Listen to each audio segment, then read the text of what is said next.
வணக்கம். ஒரு கதையின் மூலமாக நாம் நம் வாழ்க்கையில் மிக பெரிதாக எதிர்கொள்கின்ற ஒரு விஷயத்தை பற்றி பார்க்கவிருக்கின்றோம்.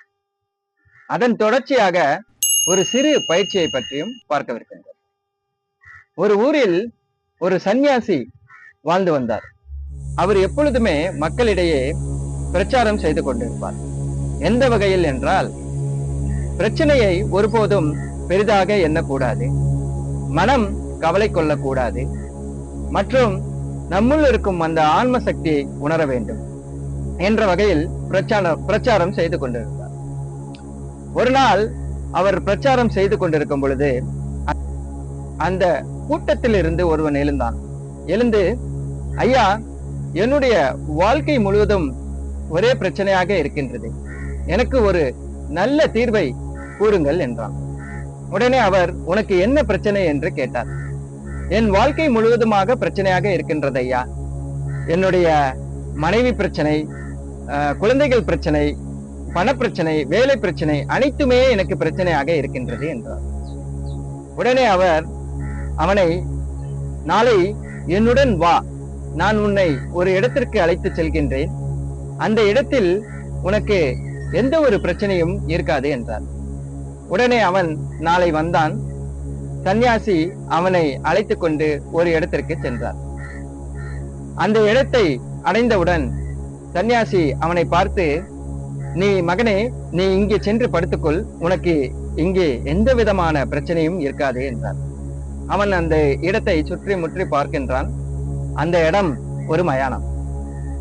உடனே அவன் சந்நியாசியை பார்த்து, ஐயா, இங்கே உயிர் இல்லாத மனிதர்கள் தானே படுப்பார்கள், நானோ உயிருள்ள மனிதன், நான் ஏன் இங்கே படுக்க வேண்டும் என்றார். உடனே சந்நியாசி அதற்கு, இங்கே நீ படுத்துக் கொண்டாய் என்றால் உனக்கு உன்னுடைய வாழ்க்கையில் எந்த பிரச்சனையும் இருக்காது என்று கூறுகின்றார். அந்த நேரத்தில் அவனுடைய மனதில் ஒரு எண்ணம் தோன்றுகின்றது. இங்கே நிறைய பேர் உயிர் இல்லாதவர்களாக இருக்கின்றனர், ஆனால் நானோ உயிர் உள்ளவனாக இருக்கின்றேன். அதுவே மிகப்பெரிய வரமாக அவன் கருதுகின்றான். மேலும் உயிர் இல்லாதவர்கள் வாழ்க்கையில் எதையும் செய்ய முடியாது, எதையும் சாதிக்க முடியாது. எனக்கு உயிர் இருக்கின்றது, நான் எதை வேணாலும் செய்யலாம், எதையும் சாதிக்கலாம் என்று நினைத்தவாறு அனைத்தையும் சந்நியாசியிடம் கூறிவிட்டு சென்று விட்டான். இந்த கதையிலிருந்து நாம் என்ன எடுத்துக்கொள்ளலாம் என்றால், நம் மனம் நம்மிடம் இருப்பதை நினைத்து பெருமை கொள்ளாமல், எது இல்லையோ அதை நினைத்து வருத்தப்படுகின்ற இயல்பு கொண்டது. நாம் என்னதான் தன்னம்பிக்கையுடன் வாழ்ந்தாலும், நாம் ஒரு பிரச்சனையை எதிர்கொள்ளும் பொழுது அல்லது ஒரு தோல்வியை எதிர்கொள்ளும் பொழுது உடனே நம் மனம் மிகுந்த மன வருத்தத்துக்கு உள்ளாகின்றது. அதன் காரணமாக மன அழுத்தம் வருகின்றது. இன்றைக்கு நிறைய மனிதர்கள் இந்த மன அழுத்தத்திலிருந்து எப்படி வெளிவருவது என்று தெரியாமல் தவறான பாதைக்கு செல்கின்றனர், தவறான முடிவுகளை எடுக்கின்றனர். ஆகையால் நாம் இப்பொழுது ஒரு சிறு பயிற்சியின் மூலமாக இந்த மன அழுத்தத்திலிருந்து எப்படி வெளிவருவது என்பதை பற்றி பார்க்க இருக்கின்றோம். கண்களை மூடுங்கள், நேராக அமர்ந்து கொள்ளுங்கள், கைகளை ஜென் முத்திரையில் வைத்துக் கொள்ளுங்கள். கட்டை விரலையும் ஆள்காட்டை விரலையும் நுனிகளையும் இணைத்துக் கொண்டு மீதி 3 விரல்களையும் நேராக நீட்டி உங்கள் துடைகள் மீது வைத்துக் கொண்டு நேராக அமர்ந்து கொண்டு கண்களை மூடி தலைப்புற வெளிப்புற தசைகள், தலையில் உள்ள வெளிப்புற தசைகள், அதில் உள்ள இறுக்கங்களை நிதானமாக தளர்த்தவும். நம் மனதை கொண்டு போய் அந்த இடத்தில் வைத்து, அதாவது தலை வெளிப்புற தசைகளில் வைத்து அந்த இடத்தை முழுவதுமாக தளர்த்த வேண்டும். பிறகு உங்களுடைய கழுத்து பகுதி, வெளிப்புற தசைகள், அதில் உள்ள இறுக்கங்களை அனைத்தும் நிதானமாக தளர்த்த வேண்டும்.